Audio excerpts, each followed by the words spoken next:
Hello, my name is Lydia Young. I am a student in the MBA program at Southern University and A&M College in Baton Rouge, Louisiana.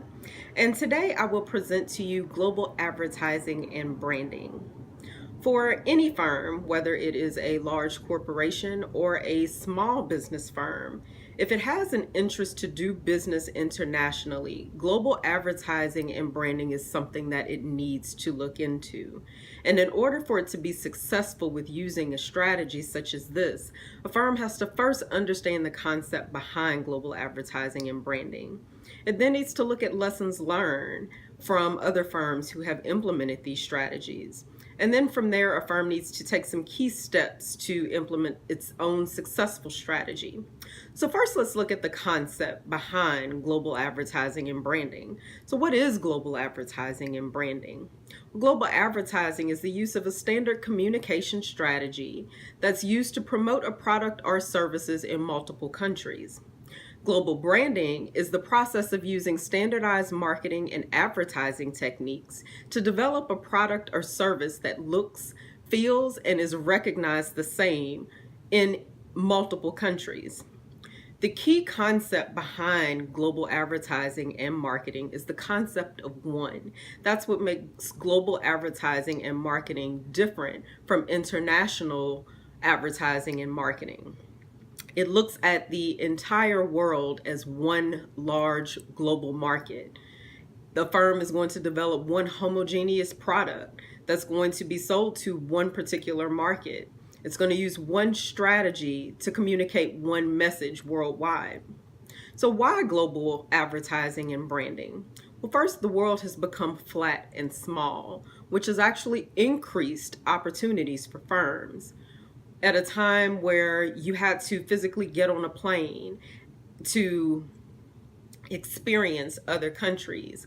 Now, with the click of a mouse, the touch of a button, the swipe of a smartphone or tablet, any individual can visit any country, can communicate with individuals from any country.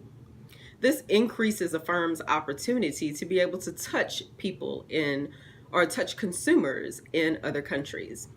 Second, emerging developing countries are shifting the balance of business. Countries such as India, where influencers and elites, those who are making large sums of money, are ruralizing other areas in that particular country, which is increasing the market, increasing the buying power within other countries. Small businesses that provide niche goods are also increasing business abroad. In 2016, over 58% of the small businesses in the US were already doing business internationally, and this number has grown over the last few years. Celebrity involvement has also increased consumer awareness of products. Not only are celebrities endorsing products, but they're also starting their own firms, developing their own products and services. And because these celebrities are known internationally, these products are known internationally, giving a firm the opportunity to enter into other international markets. There's also an increase in internet sales, which has increased the global presence of firms and their products and services. This is especially true with retail companies. Companies are no longer just on the corner. They're at a consumer's fingertips, can be accessed very easily. And for this reason, these retail stores are now known internationally. So now let's look at some lessons that we can learn from firms who have implemented global advertising and branding strategies. Some advantages are economies of scale. Because a firm will use one message, one strategy to reach a large number of consumers across the world, it will experience large economies of scale. There's also going to be an increased customer base. No longer will the firm only be able to identify or access the customer base locally or domestically. It now has the entire world to look at as far as its customer base. Firms can also start to charge a premium on their services. Once a product is known internationally, it's also going to be a trusted brand. Because it's a trusted brand and consumers believe that it is the best on the market in comparison to its competitors, a firm has the ability to charge a premium price for a better product. Improved R&D is also an advantage. Because firms will be doing business internationally, they also have access to technology and knowledge from these other countries that they can pull into their research and development. Now, of course, there are going to be some disadvantages. One is going to be financial risk.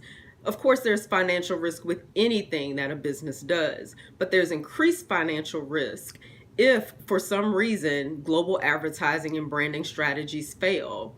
There is a greater potential for loss because the same strategy is being used internationally. Cultural barriers can also be a disadvantage. It might be extremely difficult to enter a market because of cultural differences. A product that may be useful in one country may not be useful in another, or may not be viewed the same. Political and legal environments are different. There are wars and also laws that prevent a firm from entering into certain markets. There may also be a lack of an available market on an international scale. Where the market may be large domestically, internationally, the market may not be there.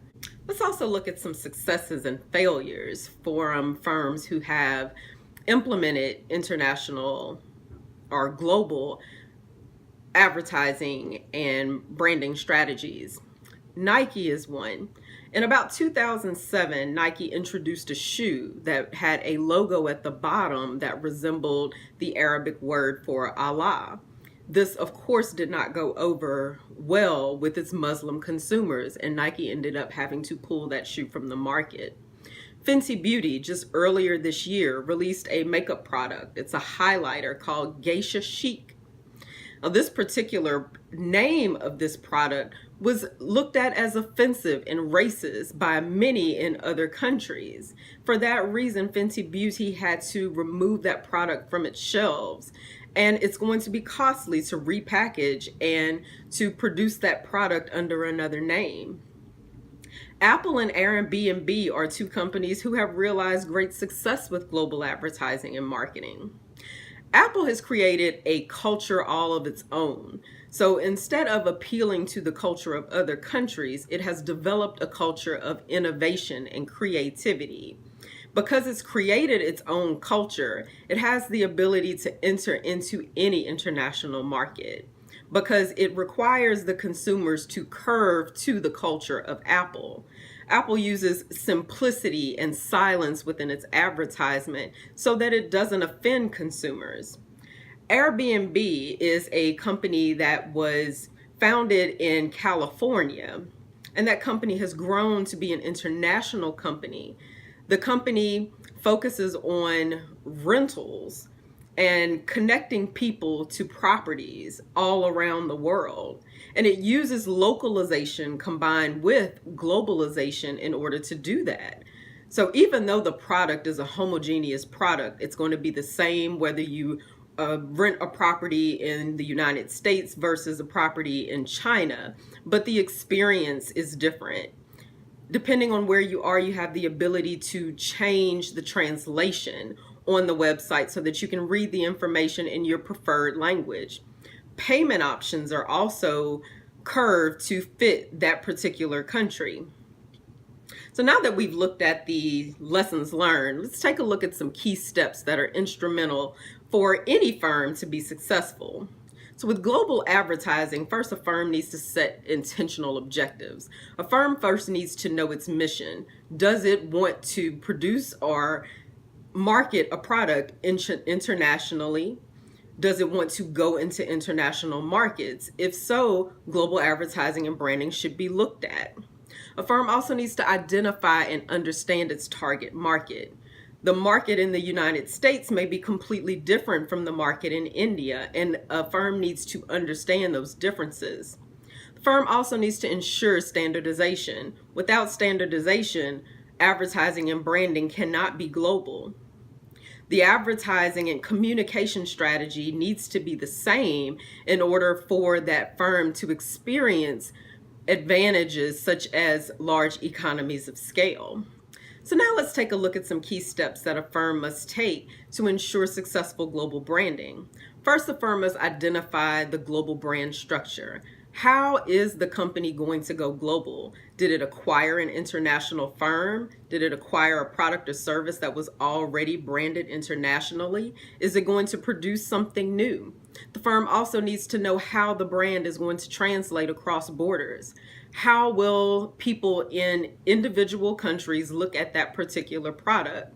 Understanding that will help the firm to brand the product or service so that it is accepted and feels the same across borders.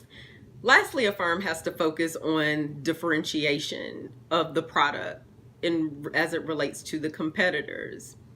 By doing this, a firm will have the ability to market that product based on those differentials, and that's what will set that particular product or service apart.